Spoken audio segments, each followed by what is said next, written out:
Bonjour, bienvenue dans l'émission Écho de la femme. Je suis très ravie de vous retrouver encore ce jour.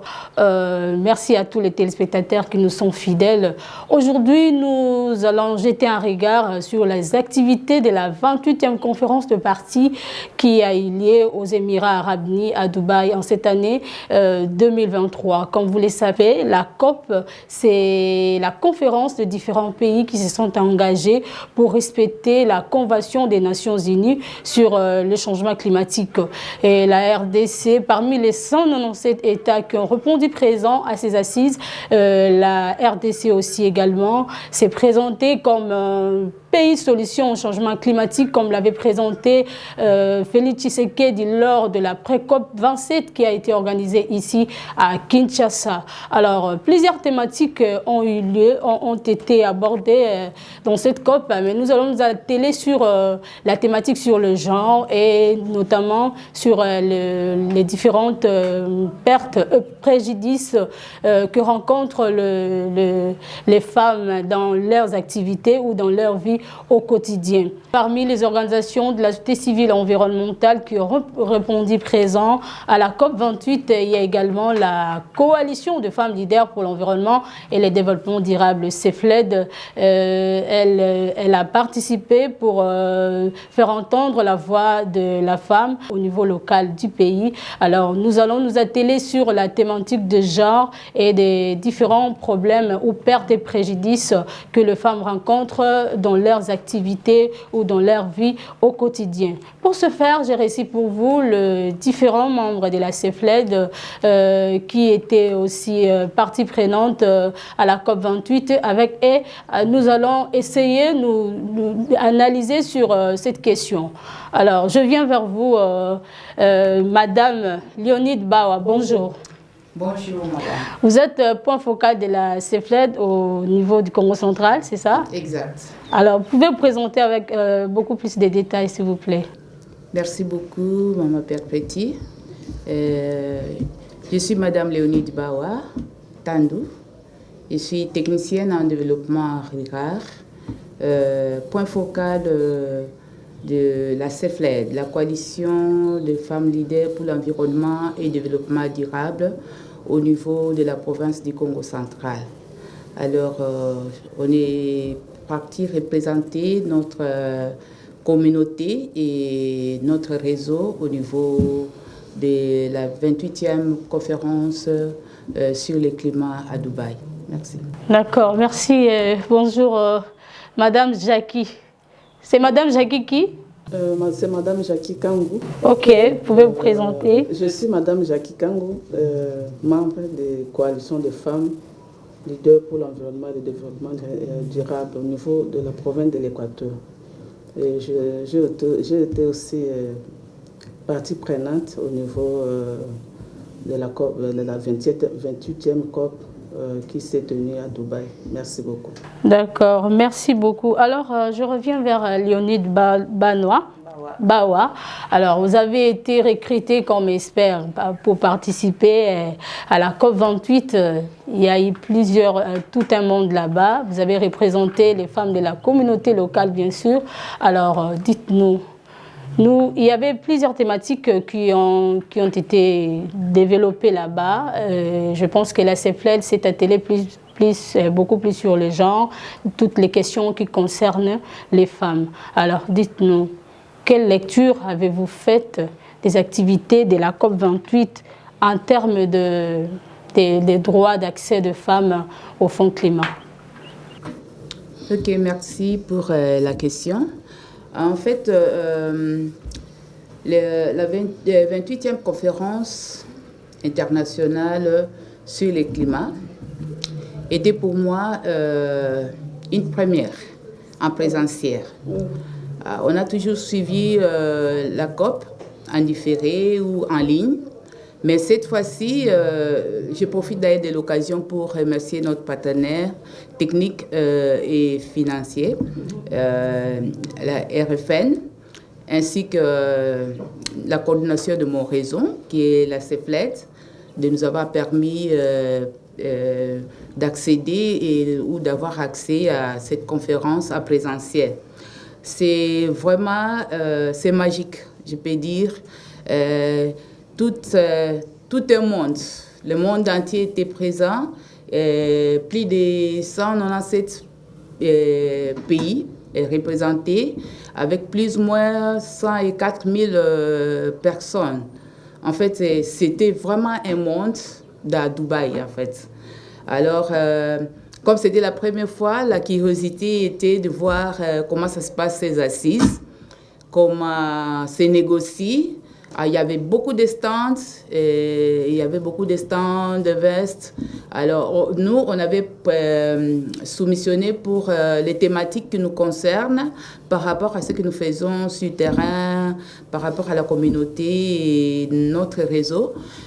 Il y avait aussi des thématiques intéressantes qu'on allait pour assister à des débats et conférences. Mais pour ce qui concerne la femme et le fonds climat. Et on a vu qu'il y a eu un tout petit peu d'avancées, mais jusque-là, il y a encore presque rien en termes de particulièrement femmes. Parce qu'il y a 8 ans après l'accord de Paris, on attendait que... Parce que cette conférence, c'était pour faire les bilan mondial des accords de Paris. En fait, on s'attendait à ce qu'on puisse avoir des mises en œuvre urgentes de la part de tous ces États qui étaient là présents, particulièrement les pays développés et les pays émetteurs de gaz à effet de serre qui polluent, qui sont à la base de tous ces effets que nous racontons sur le changement climatique. On s'attendait vraiment à ça, qu'on puisse définir un plan clair pour apporter un soutien au pays, surtout les pays qui sont durement touchés par des impacts des changements climatiques, et que puisse fournir davantage de financement pour l'adaptation, pour les garanties opérationnelles sur le fonds, sur les pertes et dommages. On a vu qu'il n'y avait pas suffisamment d'avancées. Mais il y a quand même certains pays qui se sont souscrits, ils ont mis de l'argent, comme la France et d'autres pays. Ils ont mis des centaines de millions. Mais dommage que ces fonds, ce n'est pas disponible. Ils ont dit que ça sera logé dans la Banque mondiale pour plus ou moins 4 ans. Mais à ce qui concerne la femme, il y a le FIDA, Fonds international de développement agricole, qui a quand même essayé, parce que chaque année, ils essaient de hausser les tons par rapport à la femme. Ils ont encore tapé là-dessus pour plaider la cause des petits producteurs et petites productrices que nous sommes. Alors, avec le FIDA, je crois qu'on peut aller avec son accompagnement et voir ce que ça peut aller. Donc, les femmes peuvent seulement espérer avec le FIDA. FIDA et la FAO, ils ont essayé de plaider pour la cause de la femme. Ils ont essayé ou bien ils ont plaidé? Ils ont plaidé en fait. Et c'est chaque année qu'ils font ça. Chaque année qu'ils font. Et jusque-là, il n'y a pas encore il y a un plan d'action clair qui définit ce qu'il faut pour la femme.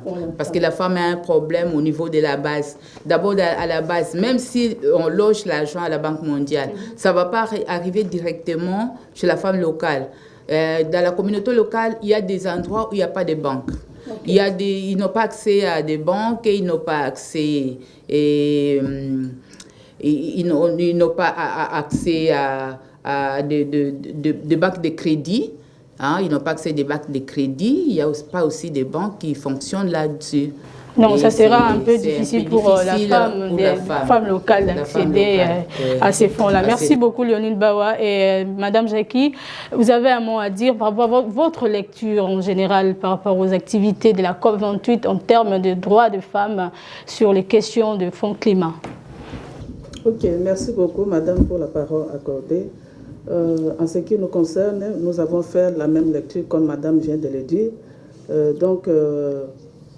c'est ma première fois également de participer à cette conférence. Et je ne manquerai pas un mot d'abord de remercier les partenaires techniques et financiers qui ont assuré notre prise en charge depuis RFN, bien sûr, depuis Mbandaka jusqu'à Dubaï. Donc vraiment, c'était bien. L'engouement des pays membres au niveau des COP, c'était vraiment une grande curiosité pour nous de voir que tous les pays, le monde entier était là présent. Donc vous sentez vraiment l'intérêt que ces pays se donnent pour venir participer à cette COP. Et deuxièmement, la première chose à faire, c'était d'identifier d'abord les sites. Par exemple, nous qui sommes venus de la RDC, il fallait aller se présenter au niveau de notre site de la RDC pour se faire enregistrer et confirmer, donc signaler notre présence. Votre présence, donc c'était pas aussi facile. C'était pas aussi facile, il fallait chercher ça et là pour retrouver. Et aussi, nous sommes au départ s'inscrits dans des thématiques qui nous concernent, par exemple des gens, la francophonie, forêt. Donc il y a beaucoup de thématiques qu'on a eu à participer au niveau de la COP. Voilà un peu la lecture que je peux dire au niveau, à ce qui me concerne. Alors, à ce qui concerne maintenant l'accès des femmes au Fonds climat par rapport aux négociations qui a eu lieu là-bas, vous n'avez pas un point de vue, une lecture que vous avez décelée par rapport à ce qui a été dit, différentes thématiques ou différentes activités? Ok, comme nous sommes présentés au début, nous sommes membres de la coalition des femmes, leaders pour l'environnement et le développement durable, qui a un objectif bien fixé, qui est celui qui milite pour les droits fonciers et forestiers des femmes. Alors c'est à cette occasion que nous sommes basés pour dire, donc au niveau de la COP, nous devons veiller si le pourcentage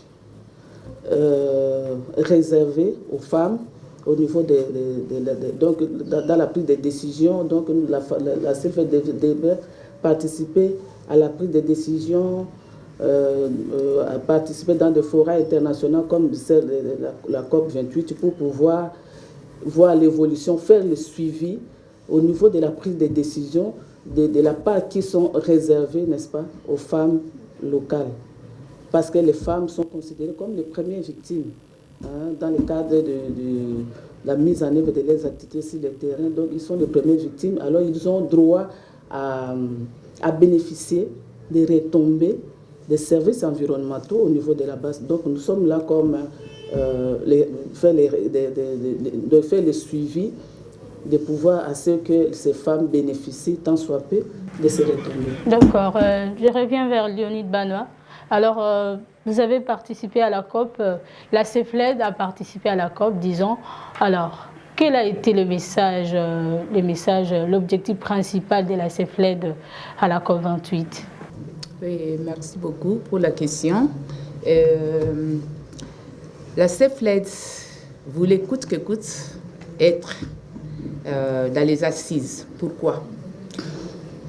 On devait être là parce que, et ce n'est pas la première fois que la délégation des CEFLED assiste dans la conférence climat.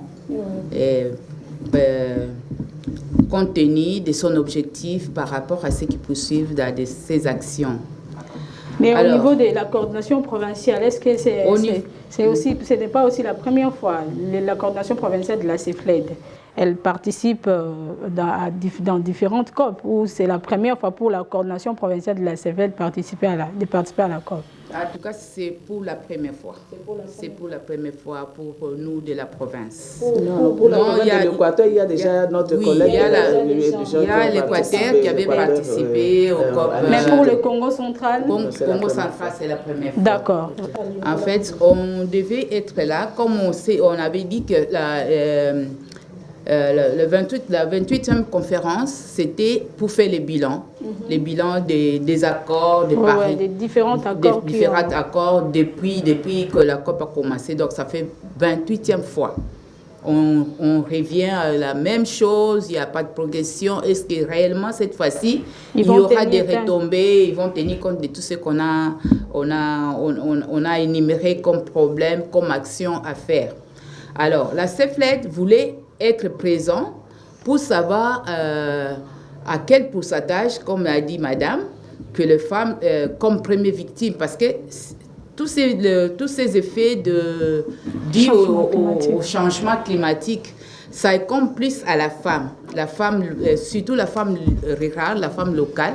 Et si on part du côté agriculture, en tout cas, il y a des pertes, il y a des dommages, il y a des préjudices. Et si on va du côté social, il y a des préjudices, il y a du côté économique, il y a des préjudices jusqu'à nos ménages aussi. Alors, la femme voulait être là pour voir quel pourcentage on a réservé à la femme en tant que première victime des effets du changement climatique et quel pourcentage on a réservé pour les différents fonds ont réservé à ce qui concerne les pertes et dommages, à ce qui concerne l'égalité femmes-hommes, à ce qui concerne les innovations et les techniques, parce que les femmes rurales, ils ne croisent pas les bras.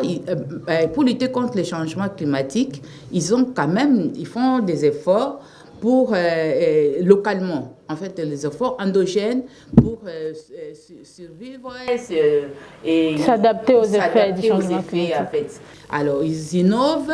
Il y a aussi des techniques locales qu'ils inventent pour faire face aux effets des solutions naturelles pour faire face aux effets des changements climatiques. Alors, la CEFLET voulait aussi faire connaître nos techniques, toutes ces techniques que nous avons localement pour lutter contre le changement climatique. Donc, on montrait l'expertise de la femme au niveau local, ce que la femme fait pour ce que la femme fait pour s'adapter, ce que la femme fait pour l'atténuation, pour être un peu plus à l'aise par rapport aux effets des changements climatiques, en attendant qu'on puisse allouer les fonds que chaque année on promet toujours pour la femme,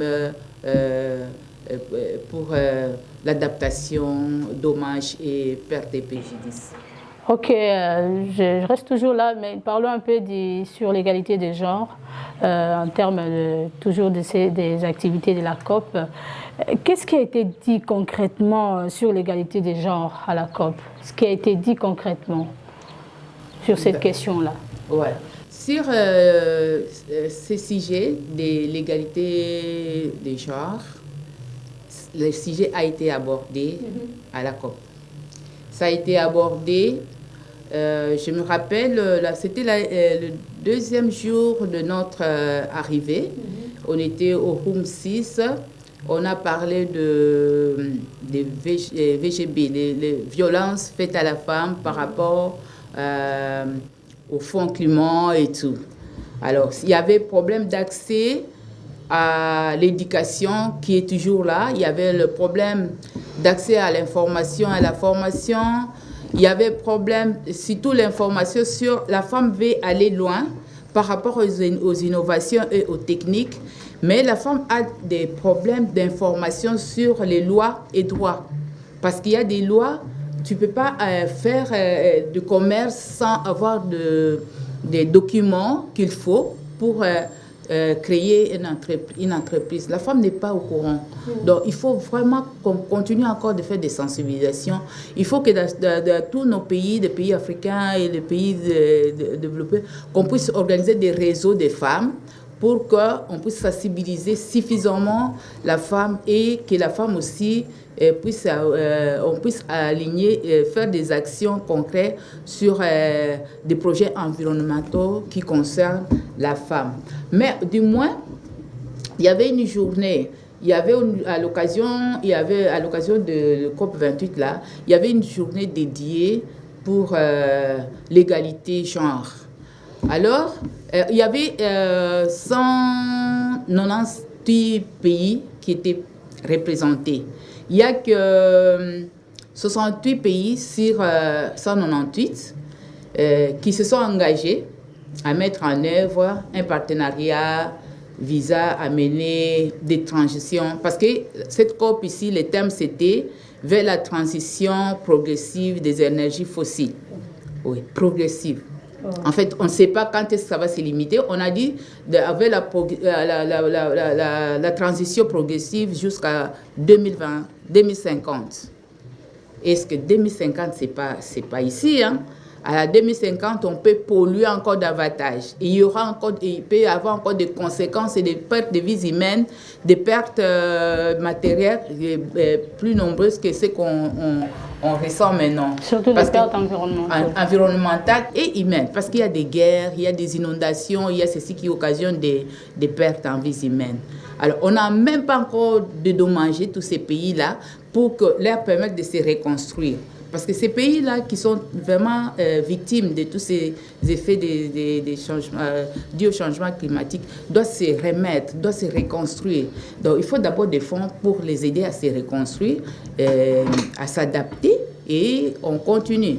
Il y avait juste sur ce qui concerne l'égalité genre, il y avait 28 pays sur 198 pays qui se sont engagés de mettre... Donc, il y a seulement 28 pays qui se sont engagés 68. sur 68 pays qui se sont engagés sur les questions de la femme. Oui, sur genre. Sur les questions de genre, sur l'égalité genre.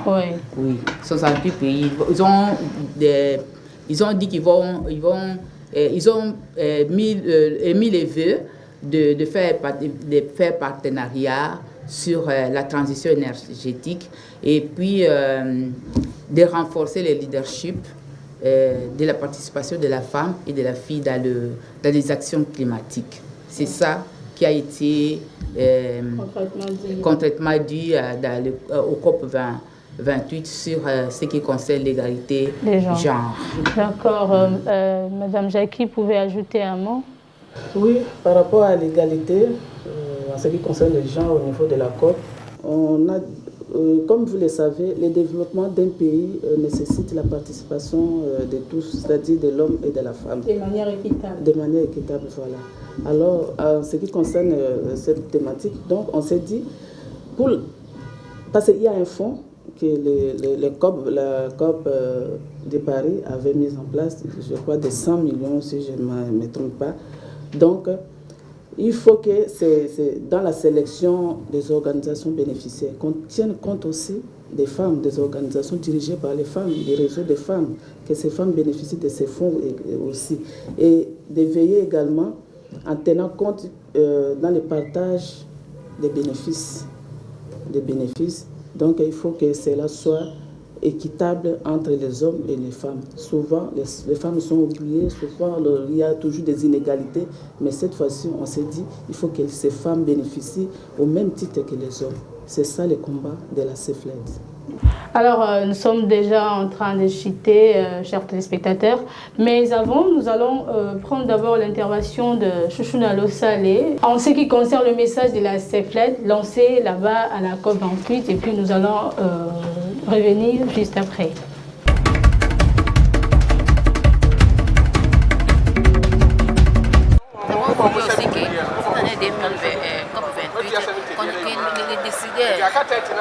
Plus évaluer le pourcentage que les femmes du monde ont bénéficié à ce fonds qu'on a longtemps promis aux communautés pour bien conserver le fonds. Pourquoi? Parce qu'on a beaucoup patienté, on a beaucoup attendu des fonds qui alloués, des fonds alloués, qui n'arrivent pas aux communautés. On puisse voir comment on peut évaluer des 28e aujourd'hui de la conférence, de la conférence des parties. Quel est vraiment l'apport de la femme, quelle est vraiment la part de la femme qu'elle a réussi pour qu'elle puisse contrôler le changement climatique. Et puis nous avons voulu vraiment que les décisions qui doivent sortir de cette conférence prennent en compte l'expertise de la femme en général et pourquoi pas plus spécifiquement l'expertise de la femme du bassin du Congo et la femme congolaise de la problématique du Congo. Parce que nous avons développé des approches qui doivent être promues. Les femmes ont développé des techniques qui doivent être promues et qui doivent aussi être considérées ou bien modernisées. pour lutter contre les pertes de prostituées qui connaissent les femmes rurales, qui jouent un rôle très capital dans ce qui concerne le développement de nos villes, le développement de nos contrées et le développement de nos chefs-lieux des provinces. En tout cas, c'est ça vraiment notre position, que les fonds alloués aux femmes soient clairement bien définis et qu'on ait des fins directes qui vont permettre aux femmes, à ces femmes-là rurales, à accéder sans des procédures compliquées, sans des procédures qui pourraient aider ces femmes à résister ou à ne pas postuler pour accéder à ces documents qui disponibilisent les pays pollueurs et que les pays pollueurs arrivent à respecter leurs engagements pris. Ils ont pris les engagements de donner des fonds ou de donner des millions aux pays sous-développés pour que ces pays continuent à bien garder les forêts. Où en sommes-nous maintenant? Ces pays, est-ce qu'ils arrivent-ils à respecter ces engagements? Sinon, que faire maintenant? Ça, c'est la question. Je termine par la question. Que faire si les pays pollués n'arrivent pas à respecter les engagements? Que faire, nous, les pays dans le développement? Est-ce que devons-nous rester comme ça, croiser les bras, regarder ces pays pollués d'évoluer, de construire? Et nous devons rester en les regardant, en gardant toujours les forêts intactes, en n'exploitant pas nos ressources forestières. Ça, c'est les points d'éclairage que je termine mon intervention pour dire que cette COP doit nous donner, des résultats concrets qui vont nous permettre de prendre des décisions et que chacun de nous arrive à faire de ses recherches, de ses forêts, ce qu'elle veut le faire.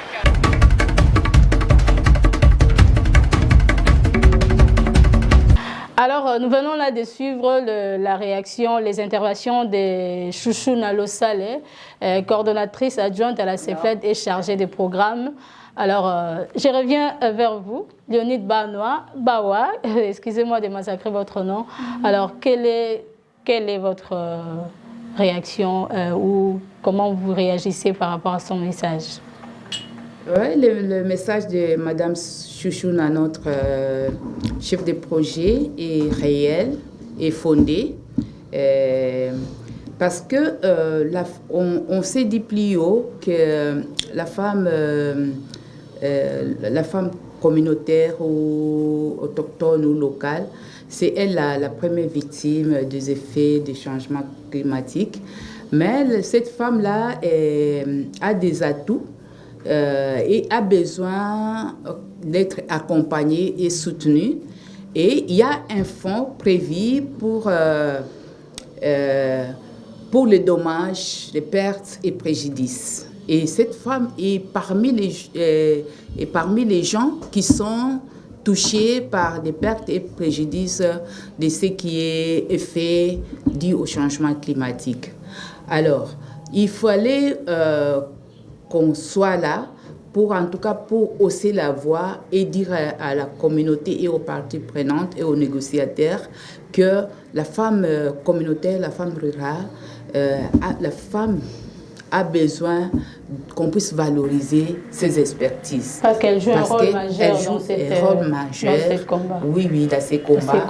Et elle a des expertises qu'on ne peut pas négliger, on doit soutenir et appuyer.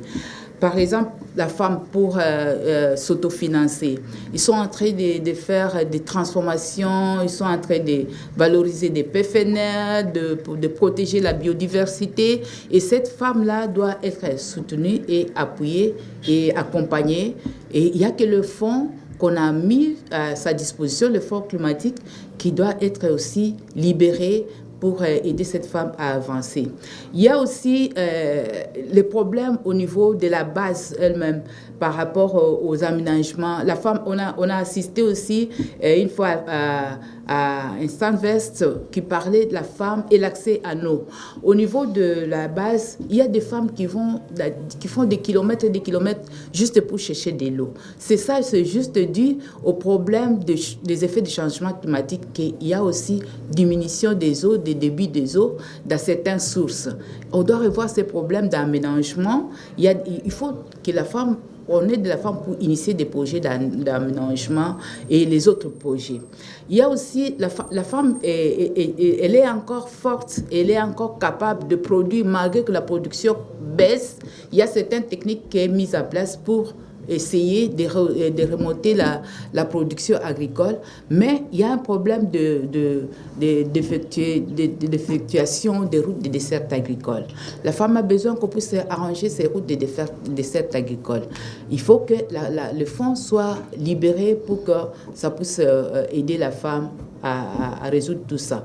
Il faut aussi renforcer la capacité de la femme en ce qui concerne le problème de résilience aux semences, tout ce qui est changement climatique. Parce qu'avec le problème des changements climatiques, il y a certaines semences agricoles qui ne produisent plus. C'est dégénéré, il faut adapter. Il faut faire des agroforesteries. Donc la femme a besoin de beaucoup d'argent, des millions et des milliers d'argent pour vraiment se prendre en charge, et on doit aider la femme pour renforcer sa capacité. Tout justement, dans le même ordre d'idée, vous venez aussi parler, je vous ai entendu parler de la transformation. Et à la COP, je vous ai vu vendre et présenter aussi des produits que les femmes, au niveau de la base, produisent. C'était comment? Dites-nous. C'était waouh! En fait, c'est la seule structure ou organisation qui a amené des matériels, je peux dire les matériels didactiques.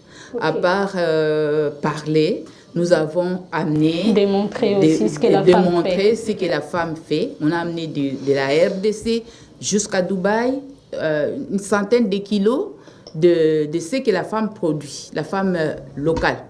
La femme locale produit et la femme fait face pour son auto-prise en charge. En fait, on a amené de croquettes à base de farine de manioc. Donc, c'était juste des produits locaux. Ce n'était pas des farines planifiables de bleu ou quoi. Ce que nous faisons localement, nous avons transformé ça à recettes. Et c'est ça, en fait, les activités créatrices de recettes que la femme est en train d'innover au niveau local. Et elle a besoin d'installer des usines de transformation, des grandes usines, et être beaucoup plus indépendant. Et au lieu de toujours tendre la main à l'Occident pour avancer. D'accord. Voilà. Alors, Jackie, votre réaction par rapport au message de Chouchouna? Ok. Ma réaction par rapport à l'intervention de Mme Chouchouna, les chargée de programme de la coalition des femmes leaders pour l'environnement et le développement durable, CEFLED en sigle, sa réaction est tout à fait fondée, comme l'a dit ma prédécesseure. Donc, la femme étant première victime mérite de bénéficier de tous les avantages qui sont réservés aux femmes, étant donné qu'elle est la première victime.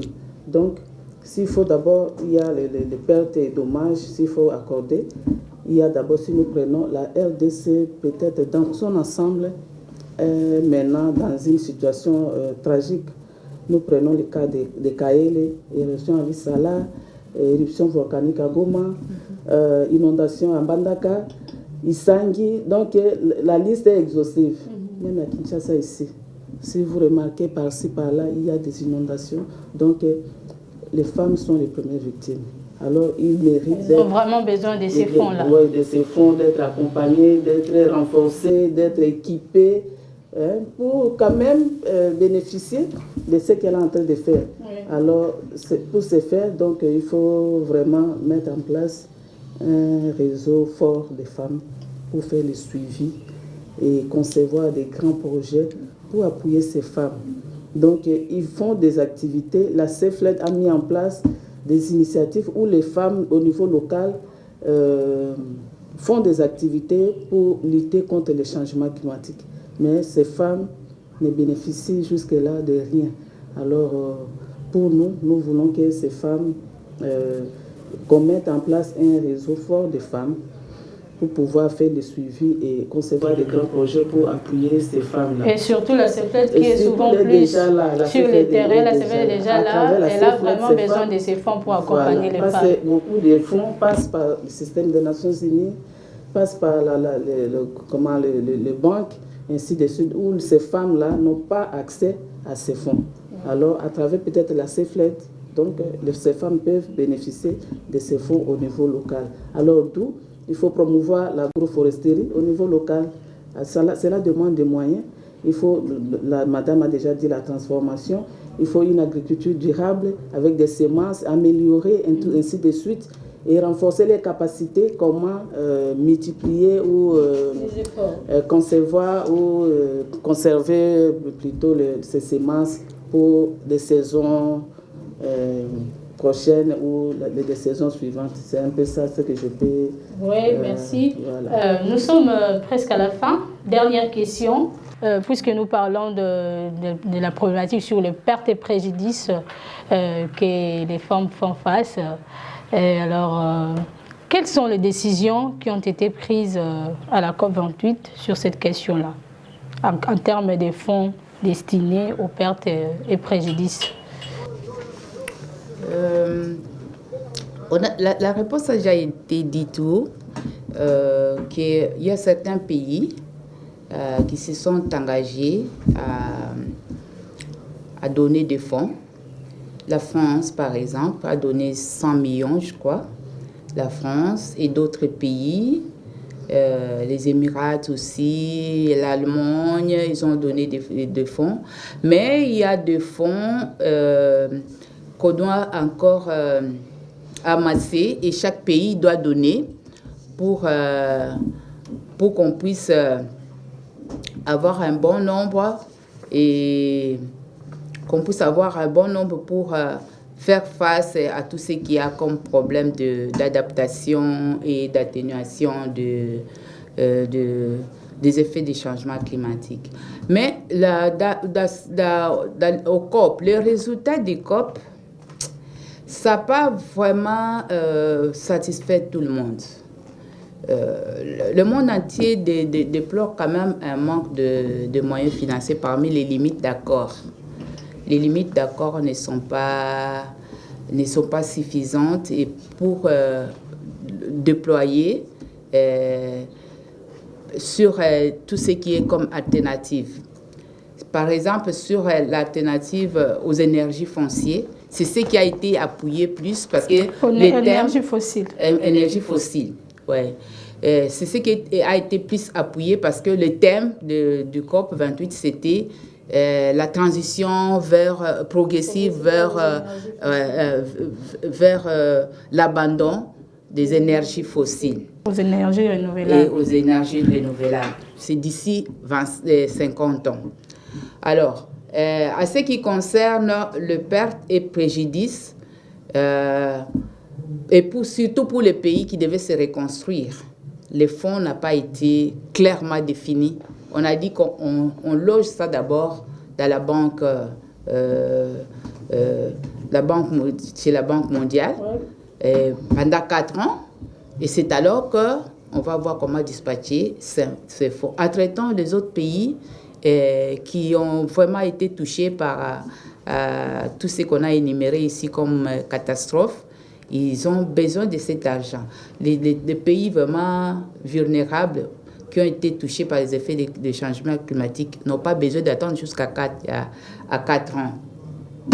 À ce qui concerne la femme, on a dit que les actions n'ont pas été clairement définies.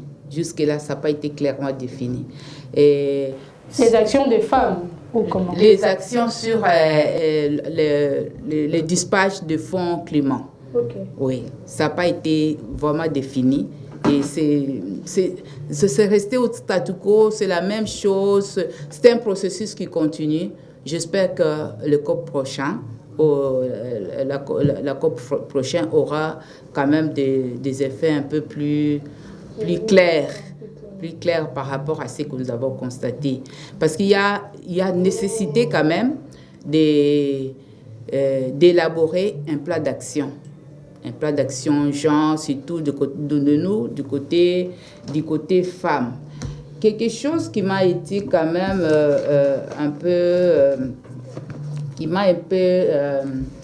fait plaisir par rapport à tout ce qu'on avait dit. C'est plus le problème de... Sois un peu bref parce que nous jetons. Ok. je disais par rapport à l'agriculture. Par rapport à l'agriculture, on a quand même inséré l'agriculture dans les plans d'action de climat pour que l'agriculture a été trop touchée par des effets de changement climatique. C'est ça un peu notre plaisir. Formation et Madame Jackie, votre mot par Notre rapport mot, tout est dit. Il y a un fonds, mais comment ces femmes au niveau local vont-elles accéder à ces fonds? C'est tout un problème parce qu'on se dit les fonds passent par les différents niveaux. Il y a des critères qui sont bien définis pour accéder à ces fonds. Cette femme-là locale, pauvre, n'a pas de moyens. Il y a des exigences pour accéder à ces fonds. Alors comment faire pour accéder à ces fonds-là? Alors la CFLET est notre voie. Elle est la structure bien compétente pour pouvoir plaider et pour que ces fonds arrivent au niveau des femmes rurales et locales, donc pour pouvoir... vous aussi, vous êtes quand même là, au niveau de la base. C'est vous qui vivez la réalité de terrain. Vous pouvez aussi avoir un message pour que le fonds arrive vers les femmes locales. Qu'est-ce qu'il faut? Qu'est-ce que vous pouvez demander? Quelle peut être votre recommandation par rapport à ça? Votre recommandation personnelle? Bon, par rapport à ces fonds, au niveau local, il y a des documents qu'on exige, il y a des critères qu'on donne, mais ces femmes-là n'ont pas de moyens. Mais au niveau local, quand même, il y a certaines femmes, les organisations que nous sommes, nous avons des documents qui sont là. Peut-être à travers nos organisations, ces femmes-là peuvent accéder à ces fonds ou soit mettre un mécanisme. J'ai vu une structure qui était là, qui voulait directement travailler avec la communauté locale. Et oui, mais à travers une structure d'accompagnement, par exemple. C'est ça qui a été dit. Donc, ces femmes peuvent bénéficier, mais à travers les organisations ou les structures d'accompagnement qui sont déjà bien assises. Donc, il faut appuyer les structures d'accompagnement. Léonide Bawa, votre mot de la fin. Oui, appuyer les structures d'accompagnement, bien sûr. Passer par les gouvernements, bien sûr. Il faut que ça puisse atteindre la femme locale. La femme locale.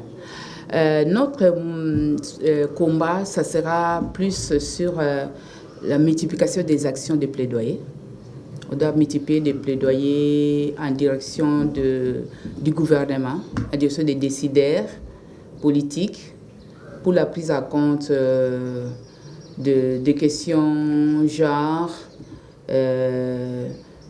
et environnement, pour que le fonds climat puisse réellement aussi bénéficier à la femme qui est première victime des effets des changements, aux effets des changements climatiques. Merci à vous. En tout cas, je suis très ravie d'échanger avec vous pendant ce long moment sur le plateau. Je suis très contente. Je vous remercie d'être venu et de faire preuve de patience. Et merci vraiment. Et on va se retrouver prochainement. Merci beaucoup. Alors, merci, chers téléspectateurs, vous qui étiez présents pour nous suivre.